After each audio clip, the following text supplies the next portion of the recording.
Welcome back, everyone. This is the Change Log, and I'm your host, Adam Stacoviak.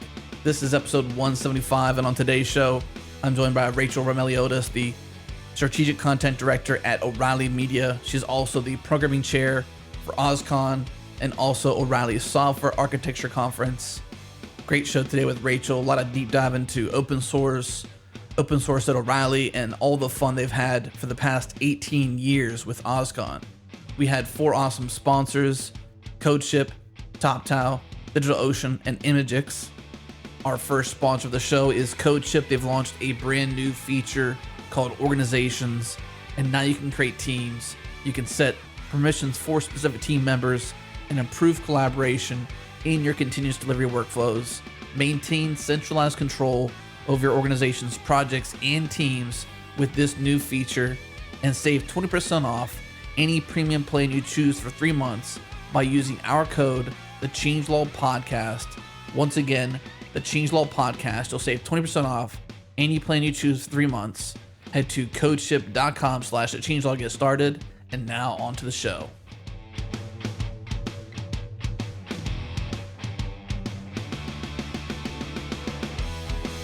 I am here with Rachel Roumeliotis. Rachel is the Strategic Content Director at O'Reilly Media. She's also the Programming Chair for OSCON and another awesome O'Reilly conference called Software Architecture Conference. So, Rachel, it's been awesome to chat with you before all this, but I'm so glad you're here at the show, so welcome. Thank you so much. Happy to be here. We've been, I guess we can maybe even open this show with telling the world that the Changelog is newly an O'Reilly partner, which is kind of exciting. Absolutely. It's great. What part do you play in that partnership program that O'Reilly has? Well, I guess I play whatever part they want me to. So the partner program is really a fantastic way we can talk with people who do podcasts, people who are part of meetups. It's a way for us to communicate with them the content that we have, that we want them to get out to the people that we hope really need it. It's a two-way street. I think of it as we're creating a street team of people that can go out and talk about what we have to offer, and then hopefully we're giving out some information for free.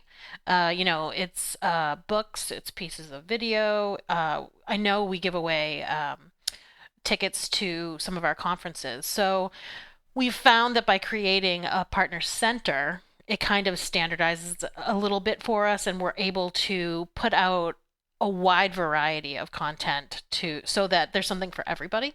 Yeah. I've been really interested in what it is going to do for us, because I think it's definitely a partnership and definitely a fun way to approach what we're already doing. Mm-hmm. And I think I was telling, I've talked to so many people from O'Reilly recently. I can't remember who I was talking to. I think it was Jenny, and mm-hmm. I can't remember the other person's name right now, but I'm sad about that. But I was saying how excited we were because, who doesn't know O'Reilly and who doesn't like the things and stuff that O'Reilly does? And sure. She was like, "That's very interesting that you say that like that." And I was like, "Well, that's how I feel. Who doesn't know O'Reilly, and how couldn't we, love what you do?" So, well, I'm happy you feel that way, because I too feel that way, and I want to make sure that that's something we continue to do over time, and that changes and how we can do that. Right. Well, that's not where things began, though, for you. I mean, like all of us, we've started somewhere, and I can't imagine your first job out of anything was O'Reilly Media. So where did things begin for you? Like, you're a strategic content director. I'm Yes. not really sure exactly what that breaks down to be, but I'd love to, help us understand who you are and help tell your story that got you to where you're at today with O'Reilly and what you're doing for OSCON and the Software Architecture Conference. Sure. So I always like to start with how I went to college at NYU for acting and English. So I was really thinking, how can I create a stable job for myself? And then after a few years of not getting that stable job, I thought, I really like books, like a lot of people that you'll find in publishing. And I ended up putting together, a resume that somehow got me in the door at a technical publisher called Elsevier. And so I got in there into the sales group. Some reorg happened. I was gone a month after that. And then somehow got back in as editorial, which was really what I wanted to do anyways. And I was in the electrical engineering area. And I think what I really liked about it at first was that I kind of had to figure out a problem. To me, it was a problem that I had to figure out what the audience needed. Now, of course, I started out as an editorial assistant, and so that wasn't that wasn't my problem to solve right away, but I saw that that was the problem that needed to be answered kind of on a continuous basis as things changed in technology. And so I really liked not necessarily even having a really, really deep understanding of, say, optical engineering, but trying to talk to people and figure out how we could actually help them and move that field forward. And so I, went up the ranks in Elsevier. I covered different types of electrical engineering, embedded engineering. Went over to do some computer security stuff with an imprint called Singris, and then moved over to Morgan Kaufman, who does some computing publishing, more on the theoretical side, though not completely, and looked at UX and artificial intelligence and stuff like that. And so it was during that time that that was about 7 years, and that I really started to, we look at the competition, obviously, and I would come up against O'Reilly, and I'd be like, oh, they're selling more than us. And That's so funny. yeah, well, and actually, I should point out one other thing. So way before that, I would go to Barnes and Noble all the time, just looking for books, and even 10 years ago, there were a lot more books, computer books in the brick and mortar stores. And so I actually remember seeing the O'Reilly books. So it's interesting how the animals make an impression even if you're not in that field. I think, it was the time when everyone was like, let's make websites. So I think I knew O'Reilly from back then. But on a professional level, I, I saw them. They kept coming up. They were doing good. And it just seemed like they were a little bit different than the other publishers, even that, that I worked for or that we came up against or we met at conferences. And so, at a certain point, I was like, okay, time for me to move on. Where do I want to go? And I thought O'Reilly. And thankfully, they hired me. And I've been here a little more than 4 years. And everything that I thought about O'Reilly before I got here was true. And it's gone beyond that. I know that sounds like I love O'Reilly, but I guess I do. So basically, the idea that O'Reilly didn't just sort of, and I guess this isn't completely true about publishing, but in a very simplified version of it, working with people in the community, taking that knowledge and then selling it back to that same community. Right. I felt, and this was before I even got in, I still believe it's true, that O'Reilly really is part of that community. Like, in many different ways. And so I wanted to be a part of that. And I feel that we're doing that. And I feel like that's something that is really important to us. We're still a business, of course, but we really do think about, how can we help people, on a daily basis? How are people learning now? Like print books was the big thing before. Now, then it went to digital books. Now it seems like people are looking at videos and maybe going to conferences, and maybe it's not one thing, it's a multitude of things, or it depends what you're learning. And so we're changing with the times so that we can do that. Another aspect, I guess, of that is, thinking about things like the democratization of coding. Like in the 90s, I don't think anyone was like, I'm going to go check out this HTML even, you know what I mean? And Right. change that around. And now people do that. And so how does that affect us? Do we, work on putting together some content where we try to get into, the AP level stuff at school? So it's an ongoing thing, and there's lots of different places to go, I think, with that content. And what I like about O'Reilly, I guess this goes a little bit beyond my background, but what I like is that we keep trying things and keep trying different things. And we are not, I wouldn't even call us a publisher anymore. We're definitely a media company. So you're finally filling out the tail end of your business name, which is O'Reilly Media. Yes, exactly. So here, I hopefully, really enjoyed what I was working on, worked hard, started actually in the Microsoft space, speaking of not open source, although they've become open source over the time, mostly that I've been here.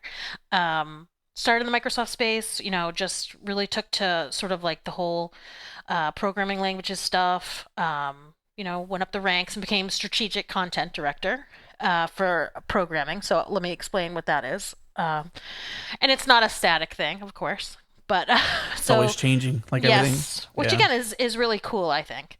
So I run a team in editorial, which again, editorial seems to be becoming an antiquated term because I feel like it's so much more than that. So I run a team of people, let's say, that some of them go out and, including myself, go out and talk to people in different areas and figure out, what they're doing, what they need, what are the pain points. And sometimes we talk to certain people and we figure out, they really have something to say, like whether it's at one of our conferences, another conference, blog post, and we find that they have something to say and it's something that will, a best practice or something, say.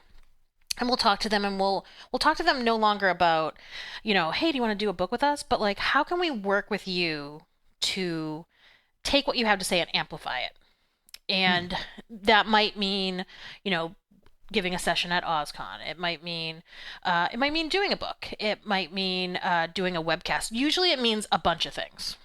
So working together with people and then figuring out, so that's one, right? Then taking something, an idea or a person and figuring out, okay, what's beside that? What's more advanced? What's before that? And sort of stitching together this network of people and ideas and topics and, anywhere from like basic stuff that wouldn't change that often to cutting edge stuff that may fall off the face of the earth tomorrow. So working with my team to basically figure that out. And then in some cases, like you were saying, software architecture, I'll sort of do that role a little bit myself. So figuring that out, and then also working with, we still do have development editors that work on the books and the videos, and to some extent the webcasts, and helping to flesh out those ideas. It's not like, great job, come work with us, and then we're like, let us know when you're done. So we actually, we work with the person to figure out how best to explain something or present it, depending on the medium. And then I'm sure there's many other things, but the last thing I could think of that's sort of a big idea is that I'm also chair of OSCONs, the 2 OSCONs that we have this year, and software architecture conference that we just started this year as well. So those are sort of the really big sort of bucket concrete things. I'm sure there's many other things, and obviously like figuring out what to do in the future, and keeping an eye out. Like right now, one of the languages we're keeping an eye on is Rust, and so we put together a plan for that. So earlier this year we did a webcast. We've had sessions at OSCON. We're going to have one at OSCON Amsterdam in October. We just put out a report called Why Rust, which is basically like, why would you even consider this? Why does it exist? And we're going to do a book and videos. And so the idea of, seeing something that, Rust, I guess at the most simplest level is kind of like C++ with security. Seeing something that people are starting to use and how are they using it and how can we make sure people are using it well and thinking about it. So and that's a combination of free material that's out there and stuff you can pay for. So it's interesting. That's interesting, your take on the editorial piece too, because you had said that you're no longer just a publishing company, that you've expanded and you truly are a media company now, fleshing out and being the latter part of your business name, and also coming to the table, when it comes to new topics that are fresh to you or fresh to the community, that you're not just saying, okay, that's automatically a book. It's more like, not. how can we best help you explain? Is it a blog post on your own site that we promote? Is it a cross promotion through our own blog? Is it a video series? Is it, how can we amplify this message, this new found message, and, help would-be programmers out there or developers out there get interested in a new topic or educated in a new topic? It's really an interesting take. Yeah, and it can depend on the topic. Like, for instance, something with design, obviously would do better if you can see it. Or I know with the hardware, we did a video on Raspberry Pi where you could literally see the guy, putting the wires into the breadboard and stuff like that. So that's stuff you would just never be able to do in a book. So that's really fun. And I think the idea is that just people don't necessarily consume things in one way any longer. I think it depends on the person. I think it depends what the topic. But yeah, and I don't know. I mean, I think it depends as time moves on. We see, what makes sense, or I mean, we're continually learning. I mean, obviously we've been doing books for, over 30 years. So I think we have a pretty good sense of what works in books. So so we're still learning what that is, when we create something that's interactive or a video. And I think we're still learning that, and I think that we've got some great things, and I think that we can do even better. Conferences too. I mean, conferences. I think we have great conferences, but that doesn't mean that we're not going to change them. I mean, OSCON, for instance, we the one we just had in Portland had a whole new track system. And so it used to be very much based on here's the Python track, here's the Perl track, PHP, whatever, and we really changed that to be what we thought reflected what the programmer or the software engineer out there really dealt with, which was architecture, performance, security, and then the secondary sort of tag that we gave it was like, oh, by the way, this will be in Python. Right. But recognizing that developers, it's kind of like there's so many tools. You pick the tool you like, or pick the tool that works the best. But these issues that we're bringing up are the issues that most of the people are going to have, and that's where we really want to help. What exactly is a programming chair? I know there's 3 of them on the OSCON team. Yes. Do you divide the responsibilities up individually? Do you attack it holistically? What exactly is that role, and what do you do for OSCON? So it's been really fascinating. So it's been about a year since I became the OSCON chair. So I can give you a little sort of view of it, I guess, and maybe sort of like in my time. So last year, this time, they're like, hey, we want you to do this. And I'm like, fantastic. And so when I first started, there were chairs that were already there, Matthew McCullough, Sarah Novotny, and Simon St. Laurent, who is my colleague here at O'Reilly.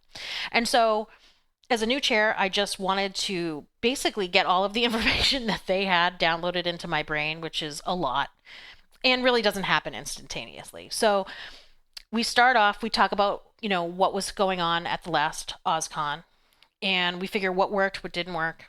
And we had already been talking internally maybe about switching things up and how they were presented. And this was something that did really start even before the last OSCON, not this one this year, but the one before.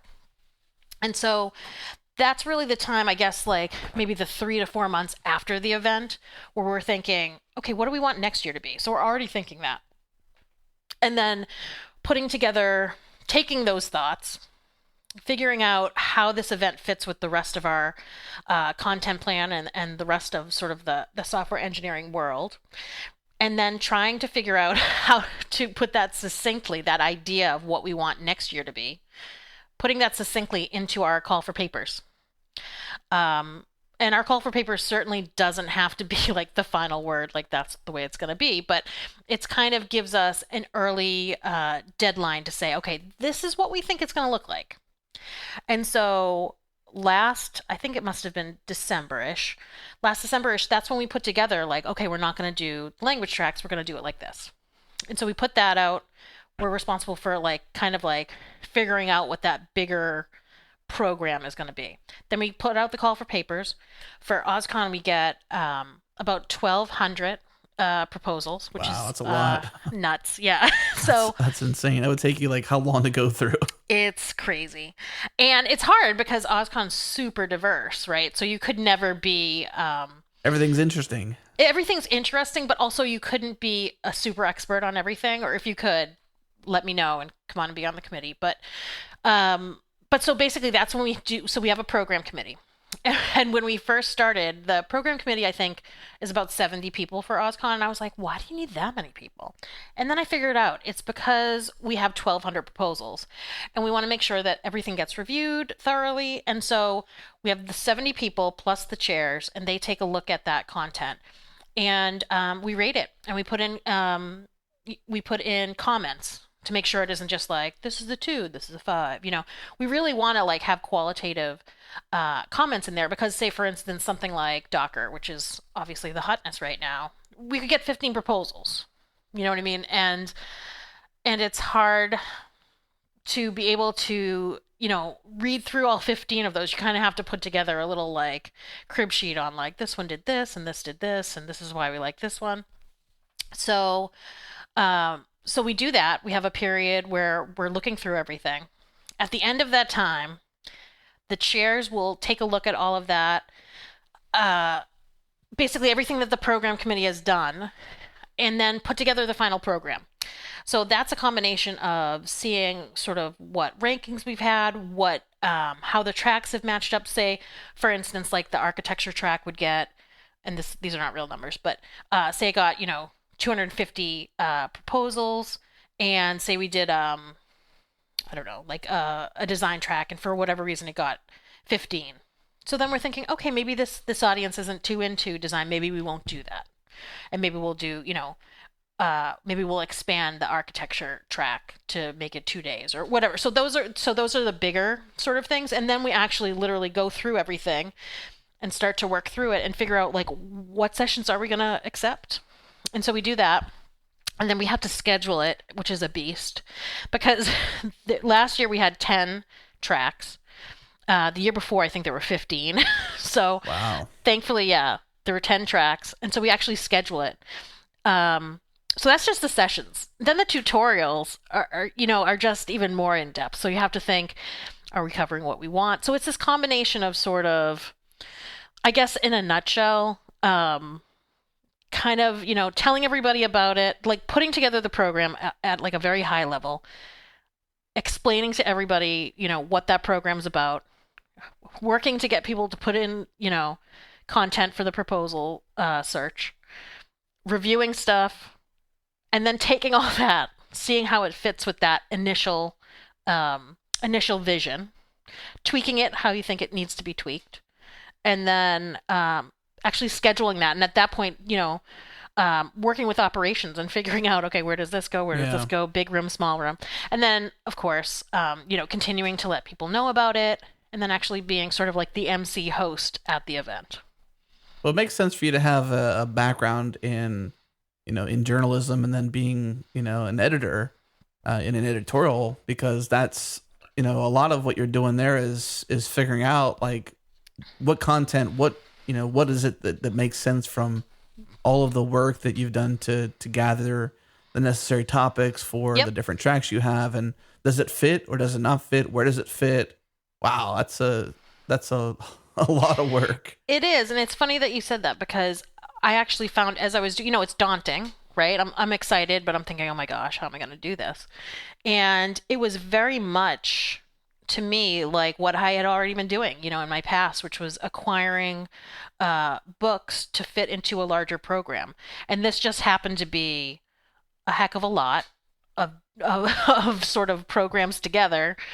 And in, just in a session form, like forget about books. So right. It was kind of, so it spoke to me in that sort of like, I was like, oh, this is fun.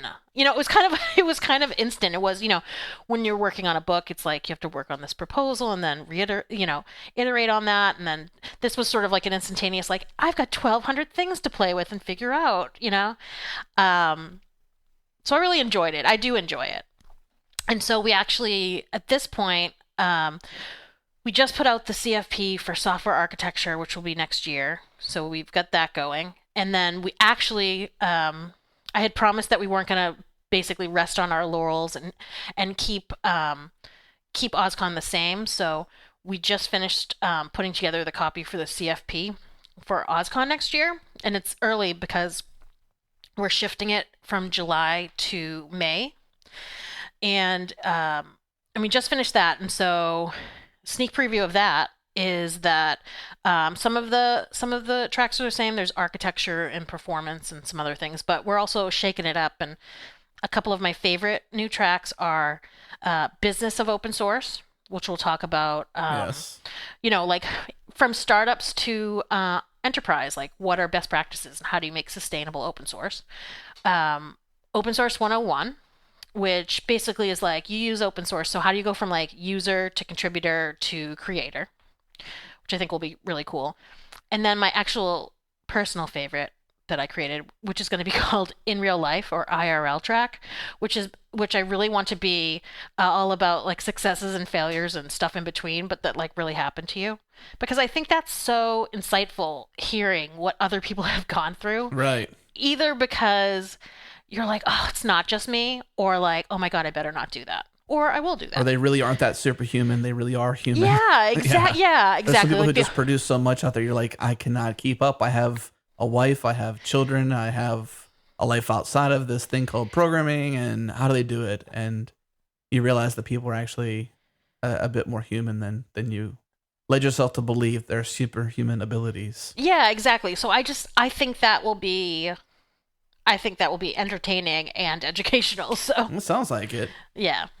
Well, let's take a quick break, pay some bills, introduce an awesome sponsor that makes this show possible, and when we come back, we're going to dive a little further into this discussion around OSCON and what's happening this year, and just in general about open source around OSCON. So we'll be right back. You've heard me talk about TopTal several times on this podcast, but today is different. I've got a special treat for you. I went out and spoke with a listener who a year ago had never heard of TopTal. He listened to the show just like you're doing right here, right now, today, and heard us talk about TopTal and what they're all about, and he decided to get in touch. And now he's living the dream as a freelance software developer with TopTal. His name is Daniel Elzon, and I sat down and I talked with him. I said, hey, what is it that you love most about TopTal? Take a listen.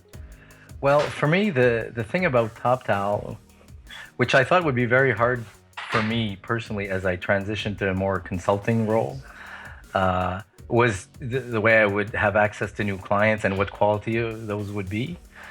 So I found that I've had access to awesome clients through TopTal, and it hasn't been that hard to find because they have a lot of choice.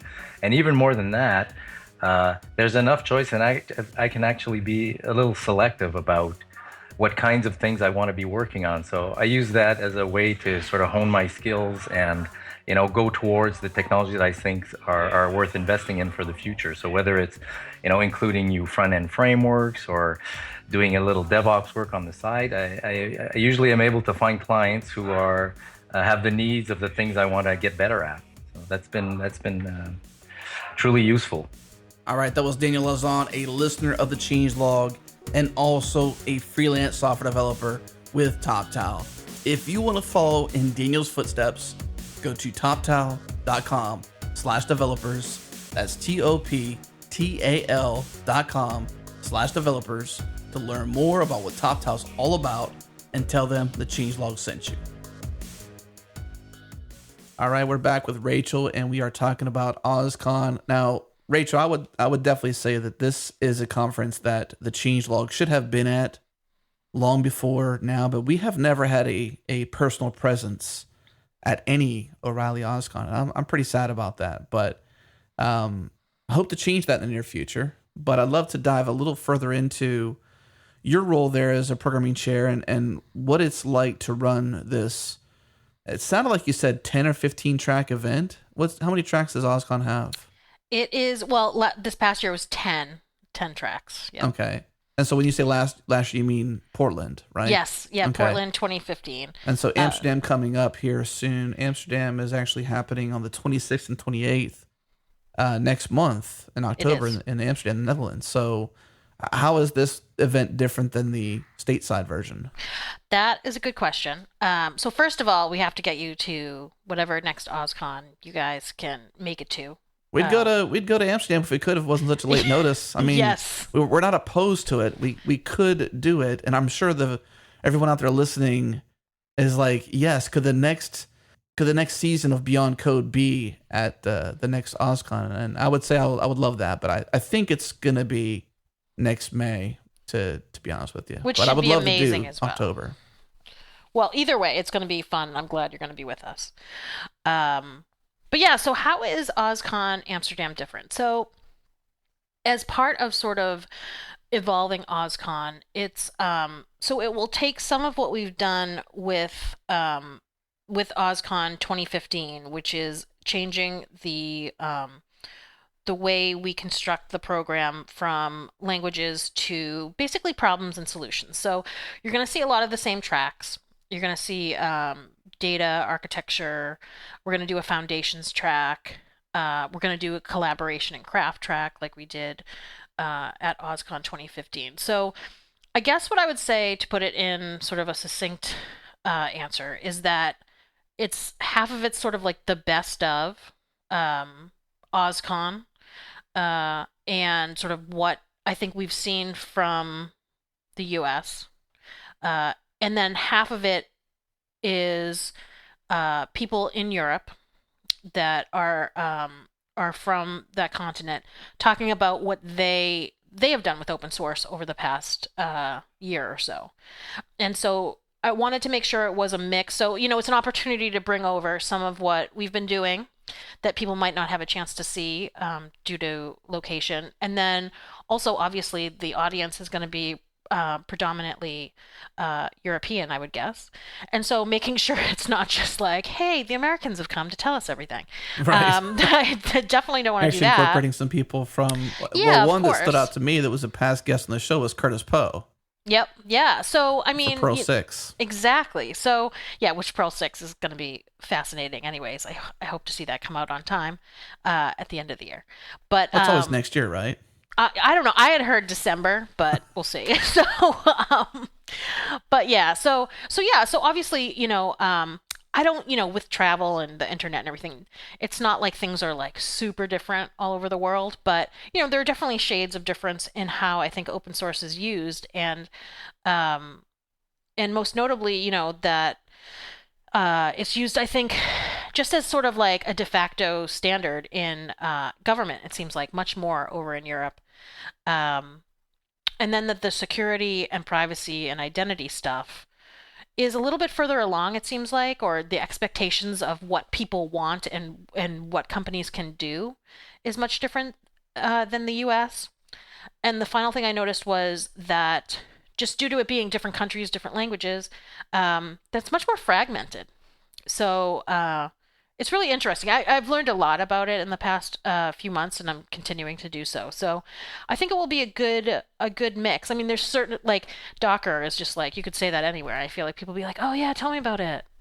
Yeah, anytime we have Docker listed in our email, it's our Changelog Weekly email on Saturdays. It tends to get not the most, but definitely a lot more clicks than something that's not Docker, for example. Yes. So, and I think the point that people are at with Docker particularly is not that how awesome it is. It's like, how can I actually use how awesome it is? And I think that's where a lot of people are, is like, does it really make sense for me? And there's some places where it does in a developer standpoint. There's some places in a continuous deliveries workflow that you want to make sure that, that Docker's a part of that. Yeah, and it's funny because I talk to a lot of people that create the content, and then I talk to people that attend conferences, and that's a very small percentage of the developers out there.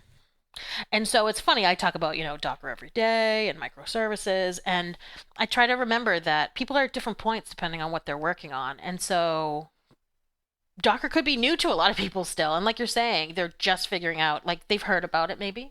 They're figuring out how to actually incorporate that into their workflow.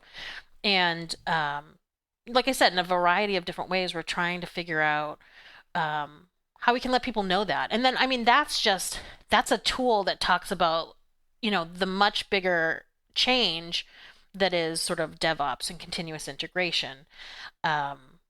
That is happening. That's one of the biggest, the last couple OSCONs, Docker, Kubernetes, CoreOS, distributed systems, that whole thing has been one of the most popular things, or anything that has to do with them is one of the most popular things that we've had recently at our events. And like you said, and it spans from developers to operations people. Yeah. And that line has just totally been blurred.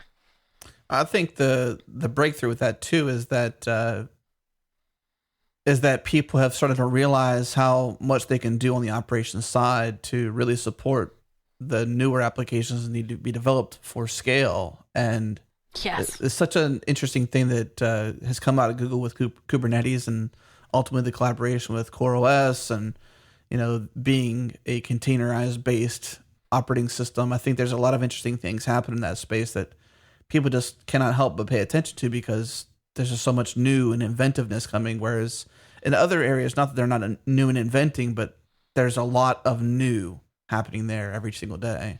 Yeah, and it's funny because then you'll find the person that's like, containers have been around forever, and you're like, okay, but this time, it seems like for whatever reason, Right. they've gotten people's attention.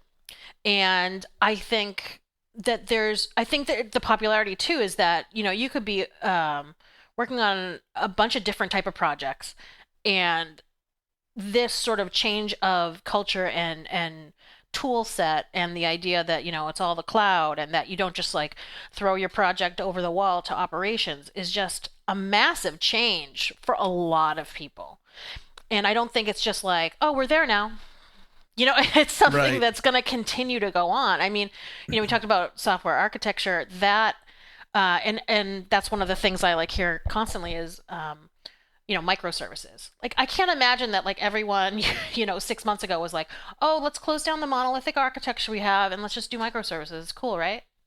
You know what I mean? Like, it's not like we're just Right. gonna get rid of everything that we've had. So it's interesting. So I think it fits into different. It's got to be size tough companies. too, doing the kind of conference you have, because you have to be so wide. Yes. I almost feel the same pain we feel here at the changelog, because we're not like we're not Ruby changelog or Go changelog or Kubernetes changelog. It's like we're we're interested in open source. Obviously, that's the same mission of OSCON, and larger part of O'Reilly's mission is open Yep. source software development, and we've been advocates for that for many years, and that's what we eat and breathe every single day. That doesn't mean we camp out in Python, doesn't mean we camp out in Ruby too long. It means that we look at open source holistically. And even us, we have the same trouble, because we have 4 shows a month, basically, 1 show a week. And we want to stay on the edge, but we also want to serve things that are timeless and timely even. And so it's really difficult to choose the path of our own editorial, because because there's so much. There's so much going on out there. Yeah, I do feel your pain. And I guess the way I look at it is that we have you have to pick some focuses where you go deeper in than others, where you think you can make the most impression, I guess. And so that change, that distributed developer tool system, and those changes that come from that, all the way from architecture down to how operations has changed. That's something I think that we see as important, and there's a lot there to figure out. I was just, it's funny because I was just mapping out sort of like our products for the rest of the year, and I can see, we choose to focus on certain things. So I can see that for the rest of the year, we're focusing on architecture, and branching off of that, we're focusing on a lot of Java specifically in that. And then we're also focusing on Python. We weren't focusing so much on C, for instance, which is still out there a lot. And so it makes me think. So one of the things I will be thinking about is, do we want to do more in C? If we do, why do we want to do that? The IoT sort of explosion, does that necessitate people getting back into that? Is that going to be exciting? Or like Linux, for instance, you see a lot of times people on what do you call it? People looking for jobs. They're like, okay, you need to know Linux. And, does everybody know that still? Do we need to do refreshers on some of our content for Linux basics? How much do you need to know about that to use Docker or CoreOS? So I think you have to make some choices, and I think you have to continually be watching in front of you for what's next. And then, and this goes back in the day when I would really focus on books. I kind of broke it up into 3 pieces. One was sort of like those evergreen things, like I don't know, computer architecture, like the basics of that, right? And then sort of the things that change, like say maybe a language, which changes versions. And then the stuff that really is like super cutting edge and they're going to change it in 3 months. And so with that, hopefully there's some sort of like churn, but there's still that backbone that generally doesn't change all that much. Although I feel like that's kind of actually changing now too. But so a combination of like, I don't know, algorithms plus Rust is coming out plus, and these have nothing to do with each other, but Selenium has come out with this newest thing. So I don't know. It's kind of, I don't know. It's funny that you say that because it's kind of like, I think you're certainly informed by facts and by people. And then I think you have to like throw it in your head and think about what has worked. I mean, it certainly has a lot to do with the past and talking with people, but then something, I don't know, some pattern emerges in my brain that I'm like, this is it. Well, I'm sure it's got to be tough putting on a large conference like OSCON. So I'm kind of curious if how much of the history of the conference did you go into or did you learn about to kind of figure out where you can go with it? Because I think it's a 10-year-old conference. I can't remember the exact timing of it, but I'm trying to hoping you can piece it together for us. Yeah. So I want to say it was 18 years this year. Okay. Wow. So it's a long time. Yeah. It was a couple years after. So after sort of like the concept of open source specifically came out. And it really, I think either at that time started as like a Perl conference. And so you could definitely see that still running through it even today. And so because it started as that, it was, heavy in Perl. And then I think it opened up, the way it opened up with the tracks and the languages, and this is all conjecture by me because I wasn't there, but it seems to me that, they were like, oh, Python's caught on, Java's caught on. You know what I mean? And sort of did it like that. And I have actually, before this year, I think I'd been to 3 OSCON. So I had, been there and seen what it was like and, recognized that it brings together a lot of different communities and that there's, along with the sessions, there's a very healthy sort of hallway track. And one of the first things I came away with was the idea that, it's cool to see some, guy that's been doing Perl for a super long time talking to someone else about, that's new to JavaScript or something like that. And what can you learn from that conversation? And that's what I really liked about OSCON. And so the breadth of it, I think, is important. And more so because I don't think necessarily software engineers define themselves by language anymore. I think you could certainly have your favorites or maybe something you're working on now. But I think engineers generally know more than one language and pick depending on the project. So I think that combined with seeing like the actual need for that, combined with seeing that like that was actually a cool thing for people to talk to, people that were doing completely different things, was sort of like that base layer of like, this is what OSCON's about. Yeah. And then I think it's something similar here with this podcast too. Whenever someone's like a fan of the changelog, for example, and they know that we try our best to cover, really interesting topics. We don't just sort of do whatever. We really try to focus on what matters today. And we have people who listen to the show and give us feedback and say, well, even though I'm a programmer in this language, I still listen to the shows that are like on WordPress, for example. Mm-hmm. That was a recent show I got that feedback from. It was like, and PHP and WordPress and where that's going, because it's very interesting to hear the problems they're solving. Even though I'm not playing with that language, it's still interesting to me because I'm getting a peek behind somebody else's veil of what they're doing and what's interesting to them, and how things that my language or languages I'm interested in have played into effects in their languages. Sure. And so you sort of see this cross-pollination, this cross-effect from language to language, camp to camp, and it's an interesting tale to sort of like watch and pay attention to. Yeah, it just makes you think, honestly. And so when I was putting together OSCON 2, I realized you layer on the open source part of it. And I was realizing when we were putting together the program that was almost everything, which is really cool, right? Because I feel like OSCON has had a piece of that. So, my first thought was like, awesome, it's basically just like everything.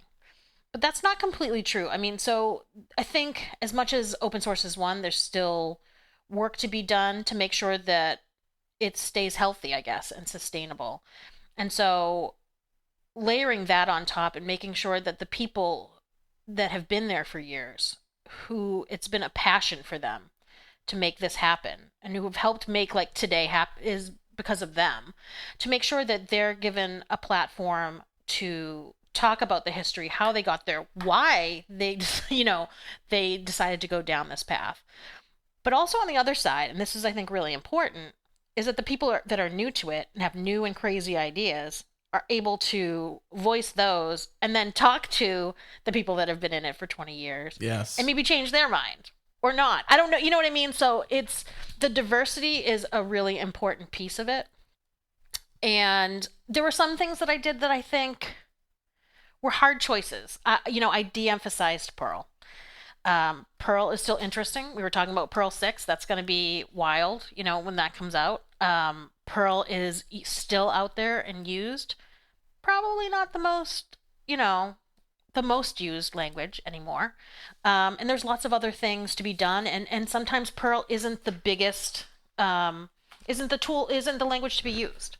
And so I made the choice to de-emphasize that a little bit. And I think that was probably not super popular, but I don't know. You know what I mean? Like, I feel like, I don't know, so, we make changes. And then the other thing too is like, if we made a change this year that didn't seem to go over well, I'm going to change it again. And that's what I mean. Like, we'll just continuously change. And I think that's the important thing. Like, obviously, this last one was a good success.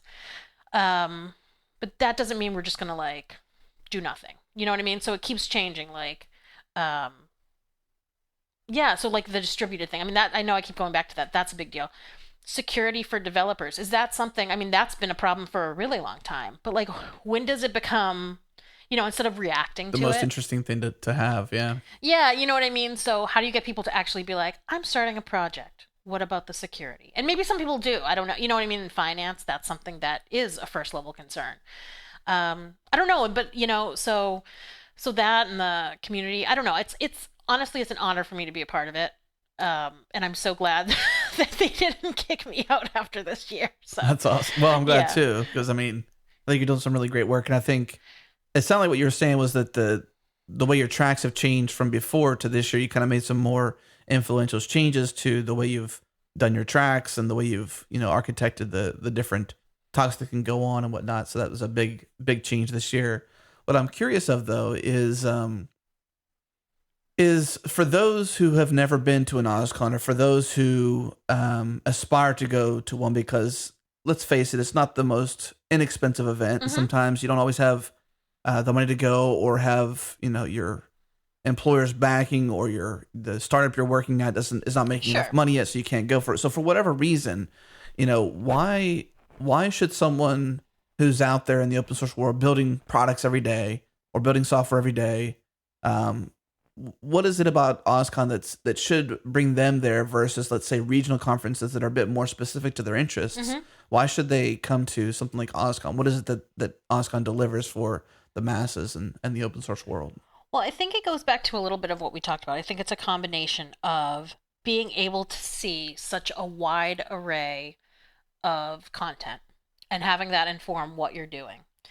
And then the group of people that it brings together, I think, is fantastic. I mean, it's like I said, like it's, people that created the projects, or it's, this year I believe we're going to try and do basically like a triage-a-thon, which is, we'll have like open source projects, and then you can actually go in and fix problems or add things. So I think it's the place to go to get a full picture of what's going on, and to talk to a wide variety of people that are actually like in there creating the projects, updating them. And those are the people that are speaking. You know what I mean? Right. It's I don't know, it brings people together. You know what I mean? Like, generally in a local meetup, it'll be, if you happen to live near the people that are creating the projects, that's fantastic. They'll probably go to the local meetups. This one just seems to be like, sort of like the festival for the year, where everyone's like, I'm definitely going to that one. You know what I mean? So I think that the breadth of people that are there are great, and what's great for us is that a lot of those people are the ones that put in the proposals, and I just think it ends up being a great event. Like I said, a combination of the people and the content that we put together, and hopefully, as we've been talking, we're trying to be very thoughtful. We have a view of the entire software engineering world, and I'm sure there's lots of people out there that put together the meetups, and they're great, and there's other conferences, and those are great. But we really think that we're putting together, a full sort of event that is a reflection of what is happening with best practices and what you should be focusing on. And like I would say, like, yeah, you should come to OSCON over something else, because I put it together, Right. and I'm thinking these are the important things you need to be looking at. So, Well, also when it comes to OSCON, I mean, you have several locations too. Like it was in Portland last year.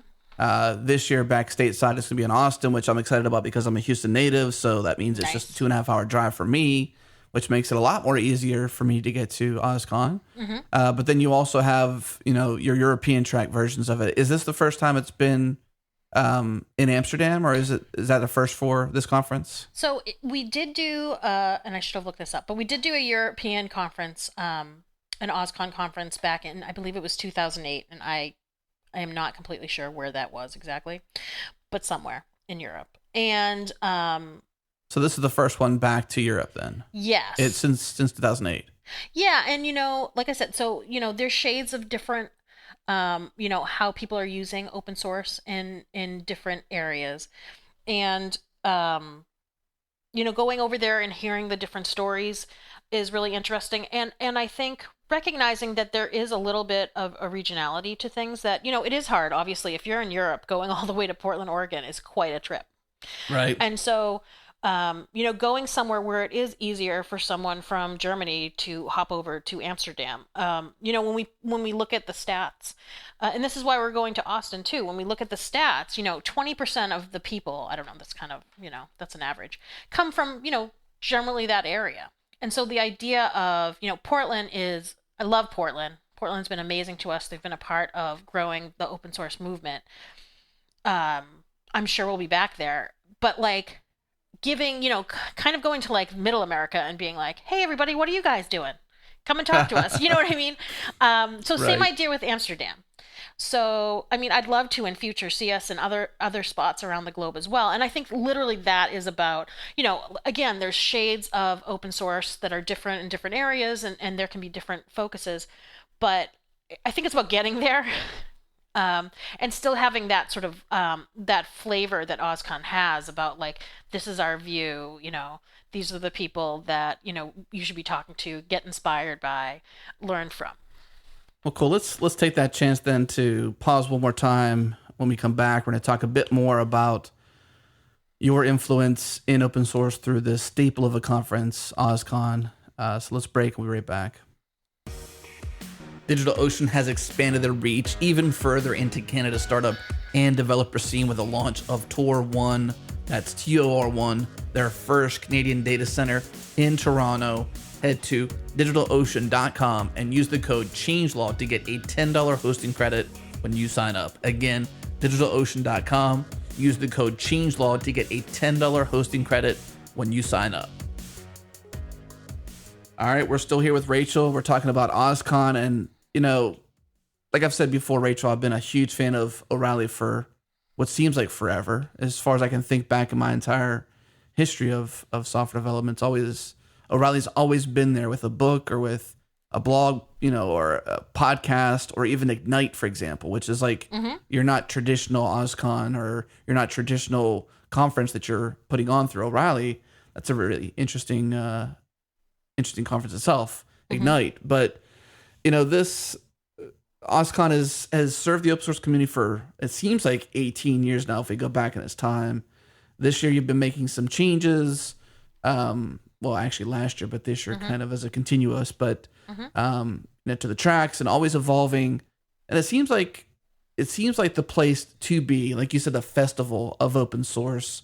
And this is your first year going back to Europe. So that's definitely a good thing to be back in the European areas.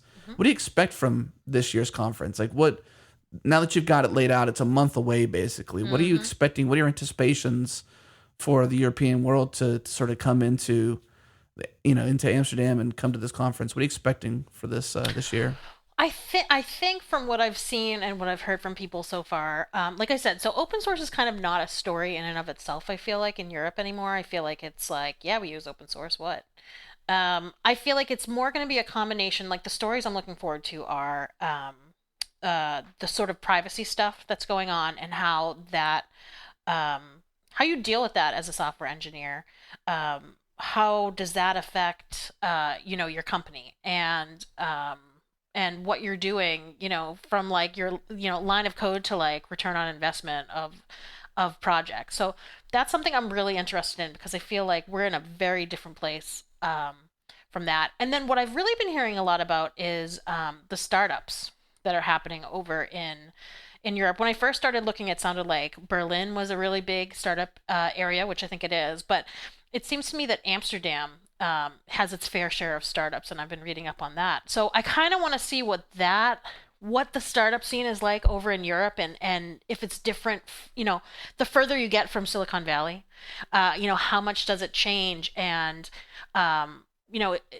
because of, is it different culturally? Um, open source is used, but how do they think of it as far as, is it just something free they can use? Do they really look at it as, the open source community will help them as they get started? I think that's really fascinating. I'm really curious to see, how are people getting into open source over there? Again, is it something, do they have an amazing amount of engineers that are out there and using it? Do they have do they do the same things, I guess? Do they have the same best practices? Is it, do they have the same stories that we have where they're like JavaScript, there's like 7 million frameworks, which one do we use? Right. I don't know. So I'm really interested in that. And I know that I know Raspberry Pi started over there for maybe not for education, but is used a lot in education in the UK, for instance. And how is that different? And do they think, that's going to change the face of their workforce, in 10, 15 years? So I do think there's stuff that's going to be different over there. And I guess I'm most interested in the startup thing. So that to me, I want to see, now that you're across the world, like, what's that like? Because I feel like there's a certain culture certainly in Silicon Valley, and that it just, I don't know, does that sort of like peter out as you get further away? It'll be interesting. Right. How does open source change? I think everybody kind of thinks that Silicon Valley, San Francisco, is the epicenter of all software development. It is the largest e-commerce area, obviously. I think it gets a lot of credit for a lot of founding things and for good reasons. And I think in a lot of ways when you're there, you're like, no matter where you go, you're going to run into somebody that's an entrepreneur, Absolutely. somebody that's got an idea for an app, somebody that's building an app, somebody that's building a business. You're very much in the mix constantly. And the further you get away from that, you're wondering how consistent is that to be the norm for towns, and for cities. Yeah. And I think that you find that it's not the case. Yeah. Like you go to San Francisco and Silicon Valley, and it's like, it's exciting and it's all up in your face, and it's like Google's here and Apple's here, and obviously people get excited elsewhere. So like, what's that like in Europe? Do you know what I mean? What are the, obviously I'm sure they look at Apple and Google, but what are the local companies that they look at? I mean, I heard some cool stuff about Booking.com. We're gonna have one of their engineers talking in the keynote about how they're constantly doing this A/B testing with their site. And I think I heard that, like a lot of it doesn't work. So I don't know, like constantly checking their what they think is going to happen and seeing if it works or if it doesn't work. And then we're going to talk to some growth hackers. So I think there's a lot of cool stuff happening over there, and I guess I want to make sure that we unearth that. That's interesting. Yeah. Well, how much does the geography play a part in this? Like, how difficult is it to plan not just the content, but the event itself being so far away? Like, this is the first year back into the European area, so Yep. How much of a trouble is it you and the other chairs to deal with the fact that it's not, close to your backyard? Well, the good news for me is that we have an operations team that is excellent, And they're the ones that have to deal, unfortunately, with a lot of the sort of the distance to get things there, to work with the people on site before we get there. I know, for instance, I think they're getting ready to like ship out whatever stuff we need out there now, so it's a month ahead of time. They're already thinking about that. It's interesting. I think there's not as many huge places over there to have conferences, so that's you have to figure out where to have something, and then something I think that affected us all is figuring out where to have something. For us, I think it came down to Berlin, London, and Amsterdam. It's hard though, like from afar, figuring out, where do we want to, who has the space for us, what's the tech world like in that immediate area. Do they want a conference that's in the English language? It's definitely more complex. I mean, I think it's just whenever you like cross the border, you're like, oh my God, I'm in another country. And then yeah, figuring out, obviously like I said, there's some things that are global, I think, but then figuring out, what things are local to Europe and to Amsterdam, and trying to figure out that balance between sort of, what's generally going on and what's really going to speak to the people locally.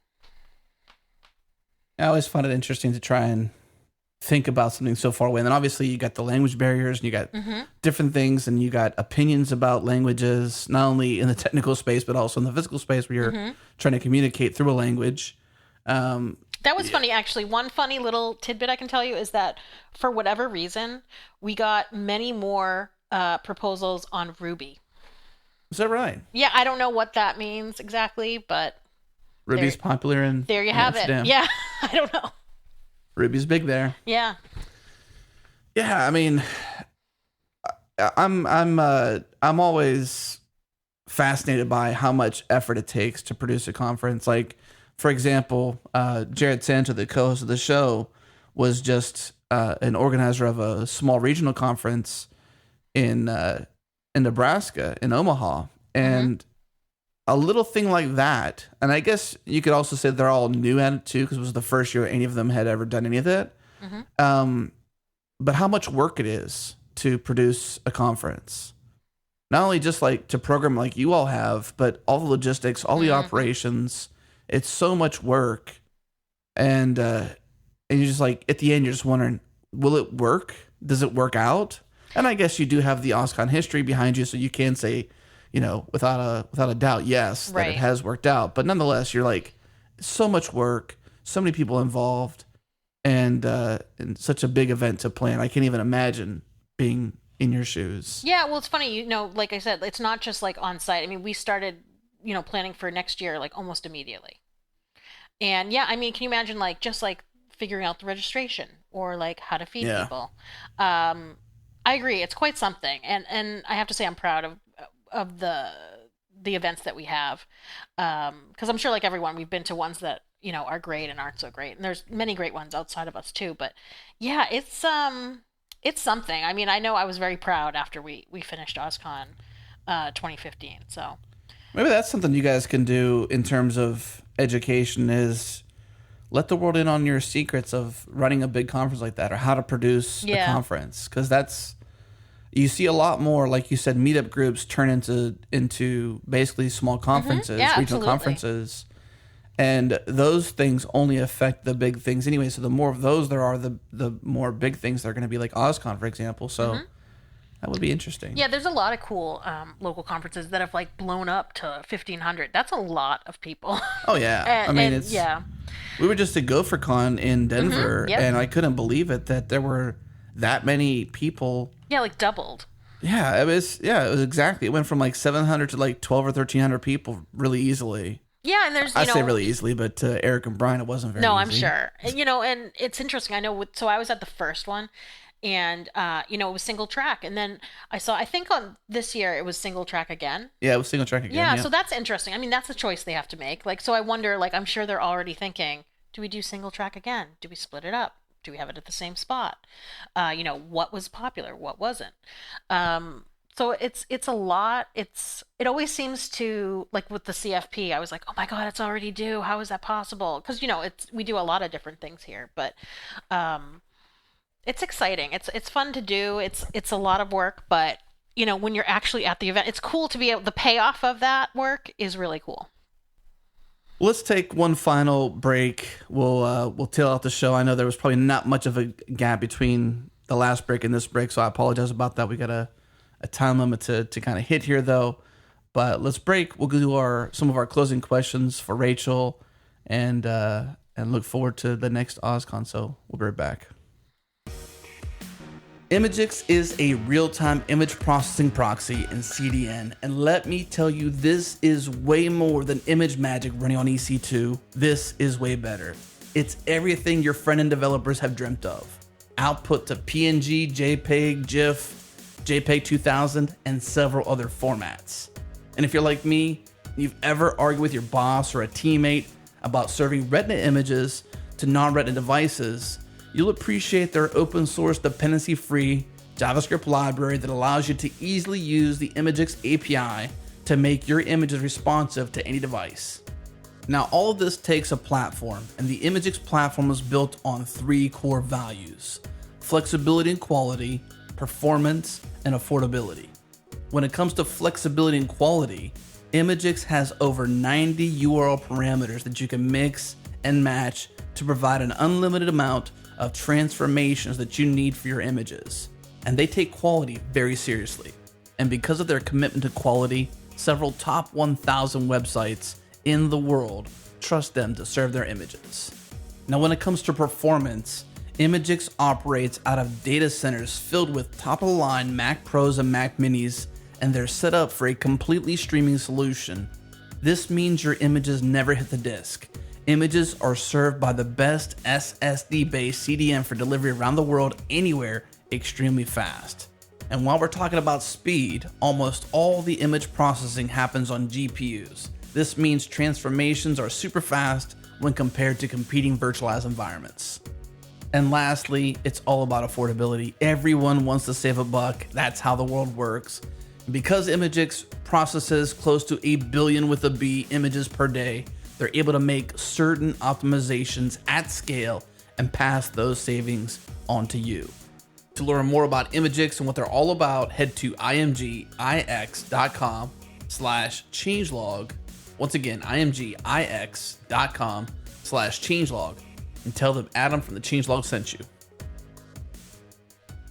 All right, we are back with Rachel. And Rachel, I'm excited because I think I've learned quite a bit about you. Learned quite a bit about O'Reilly and this really awesome conference, OSCON, and it's just so exciting to see, such a staple of a conference keep going year after year after year, and then not even being so into itself that it's humble enough to say, well, we can change, and we can even change up our tracks this year and morph and iterate for the community, and I think that's just really interesting the way that y'all put this conference on, and what a big deal it is to serve the open source community as you have for so many years. So kudos on that part for sure. Thank you. Some closing questions we have, I think are pretty interesting. Mm-hmm. And I figure no matter who you are, you've got to have a programming hero. So it's somebody that's influenced you, influenced your writing, influenced your team. You're a programmer yourself. So what is it? Who is your programming hero? I guess is the easiest way to ask the question, because that's the easiest way to ask the question. That's a good question. I guess the first person that comes to mind, and I don't know if this is completely because of programming, but is Guido van Rossum from creating Python. And I think Python's awesome. It's simple. But what I think, I don't know, this might be a couple, but the community around Python is just so amazingly wonderful. And I can't help but think that while Guido is obviously a great programmer, he's created a community around that language that is welcoming and, continues to move that language forward, I think, in great ways. And that's the first person, because you mentioned that before, and that's the first person that came to mind. So the person's name is again? Guido van Rossum. Guido van Rossum. I'll have to get the show notes linked for that one. Oh yeah, no, Unless you know the URL by just off the top of your head. I don't. Or a Twitter handle or something. Anything. I I don't know. I might be able to. Well, no, I will get that to you. So maybe we can like pop that in there. Okay. And I guess for someone like you, you've got to listen to some podcasts. So I'm sure you listen to the Changelog, right? And Obviously. you listen to O'Reilly Radar. Yep. But what other podcasts out there do you keep track of that help inform you and your team and the things that you're working on at O'Reilly? So the one that I found most recently was Cloudcast. Actually, we were looking at podcasts recently just to see sort of what was going on, and because I had been out of it a little bit. Cloudcast just seemed to have a lot of cool people on that were talking about technology in a bunch of different ways. And I really enjoyed that. The tech guy, I don't know, I kind of like the ones that are general, I guess, because OSCON is so general. So I like the tech guy. There's the Wired podcast stuff. And I came across your podcast rather recently and was like, this looks really great. Because it had so many different languages and frameworks and people. So that's what I look for. So diversity. Yeah, that's what I've been looking for. I mean, there's other ones that are specific that are great, but sort of where I'm at right now, sort of in my career, I need to know a bunch about a bunch of different things. So I try to figure out where best to get that. And then when I need to drill down, I'll try and drill down. Interesting. So Yeah. I guess then the only other question I think might be pretty interesting to ask you is an open source radar. When it comes to software development, open source, what's interesting out there that if you had a weekend to look into or play with or talk to a community, who would that be? Yeah, so it's interesting. So I think two of the things I'm really looking at right now are the idea of reactive programming. So that's really interesting to me, and specifically React.js seems really interesting. I kind of want to delve into that. That's something I would definitely like to look into. And then also, I guess, as part of that, sort of like the whole microservices world, there's no open source frameworks for that right now. I guess I was talking to some people, and I guess there's some, for pay ones, but I was like, no way, not open source. So looking into, I know we're working on something microservices in Go, which is really awesome. Go is also a really cool area that I want to look into. I really like emerging languages. I love the idea of, like Java's awesome. It's been around forever. Mm-hmm. And it will be around because there's so much, so many programs that are created in it. But, now that it couldn't be what if you were creating a language today, it would be much different because it's just the technology is much different. So I love, finding out about Go and Rust and some of the other languages, like Kotlin and Elm and Elixir. I mean, that's fascinating to me as far as that. And then, and which are all open source, obviously. And then the other piece of open source that I've really been kind of digging into is, so like I said, we've won. Open source is, basically everything. So that doesn't mean we can be like, fantastic, how are these, how are enterprises working with open source internally, and how are they putting together projects and working with individuals, and like, what's Cloud Foundry doing, and what's OpenStack doing, and sort of figuring out what they're doing, and then, what are the best practices? How is that influencing the open source community? I don't completely know yet. That's something I'm going to be looking at before the next OSCON. Yeah, so that's really interesting to me, and the idea that we can't kind of leave open source without someone at the helm, or a bunch of people, I guess, right? If it's open source. And I don't think it's necessarily, I kind of want to be up there like, where are we going, everybody? Oh, okay, cool. Right. and maybe, giving, a little opinion every now and then, but trying to figure that out, I guess, and have OSCON be a part of that. So I know that you mentioned Go and you mentioned microservices, Mm-hmm. and recently, I don't know if you've ran into this fellow or not, but he actually is in Berlin. Peter Bergon. No, I don't know him.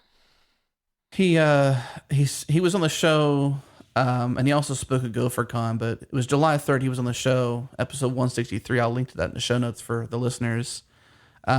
but we talked heavily about microservices in Go using his open source, I guess, kit would be the easiest way to describe it, but it's called Go Kit. So I'll have to look into it. When you think about Go and you think about distributed services and microservices, then or distributed systems, I should say, then Go Kit is an interesting library, and Peter Bergon is a really good speaker on it. We had him on actually season 3 of Beyond Code. He'll be in that with GopherCon, and he was on a recent episode and gave a talk at GopherCon too. So when you think about that, that's an interesting fellow to talk to. Yeah, that's interesting. Sure. That's really interesting. And Go is interesting anyways because it was sort of like built for this distributed systems. But yeah, I'm definitely gonna I'll actually reach out to that guy. Yeah, that's really Peter's cool. Awesome. Fan of the show, and good, all around good guy. Can't go wrong with Peter. He's a good guy. Cool. But that does wrap up what I was thinking of for the show, Rachel. Is there anything else that you wanted to add to the end here? I would add one thing. Okay. Basically, I want to hear from you. When we put OSCON together or any of our content together, it only gets better if we know what sort of information you need. If you have something that you think people need to hear, we'll work with you and see if that's something that we believe in. So, for instance, software architecture call for proposals is open. So I want to hear from people. And OSCON will be open in a couple of weeks. So I guess I just want people to be involved and know that we want to hear different voices and new voices. And so definitely get in touch with us in some way. What's the best way to go about getting in touch with, let's say, specifically those two conferences or any, what is the best way to reach out? Would it be you or would it be someone else? So the best way for the conferences, truly, I mean, I'm on Twitter, so I can answer questions on there, certainly. And we can put that, I suppose, in the show notes, right? Yeah, My we'll Twitter put that in the show handle. notes for sure.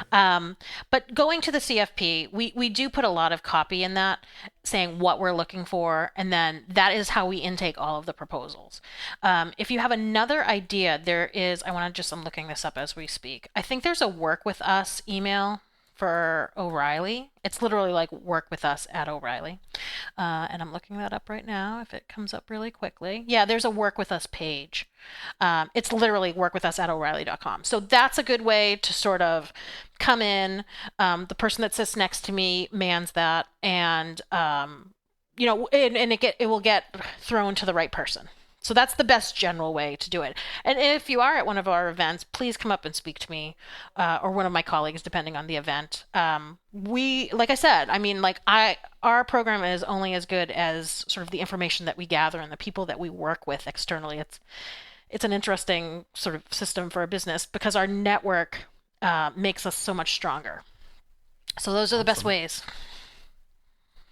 Well, cool. Well, Rachel, it was definitely a pleasure to have you here on this show. It was great to kind of hear all about the ways that open source has changed over the years and just the ways that O'Reilly's conference has changed over the years, and even your new work in Portland and then now in Amsterdam and the work you're doing for the future conferences is really great to hear about, and just being so open. I'm excited to hear about that. So we'll put your Twitter in the show notes. If you're not familiar, there's a site called O'Reilly.com, OREILLY.com. Go there, tons of information, books, conferences, videos, podcasts, you name it, and Rachel and team are there. And if you're interested about OSCON, OSCON.com, that's where you can find that conference. And right now the homepage is focused on the European version of it. So Rachel, you mentioned in a couple weeks, the CFPs will open up for here in Austin, so something will change on the front page, right? Yeah, it should be the first full week of October. It should be up there. Okay.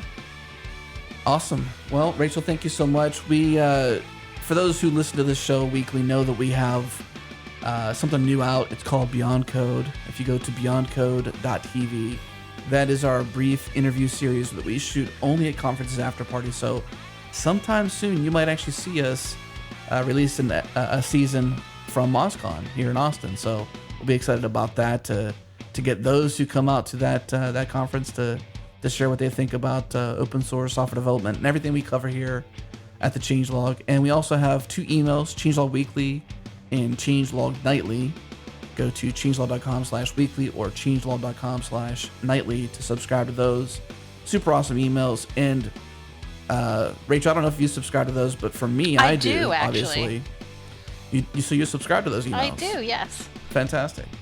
And they're always informing me on what's fresh and what's new. And a show we're about to put out today actually was informed by that. A recent episode was also informed by our email. So if you're not tracking with those emails, you've got to check them out. Make sure you do so. But that's all I wanted to cover in this show, Rachel. So at this time, let's say goodbye. It was a pleasure. Thanks so much. Thank you, Rachel.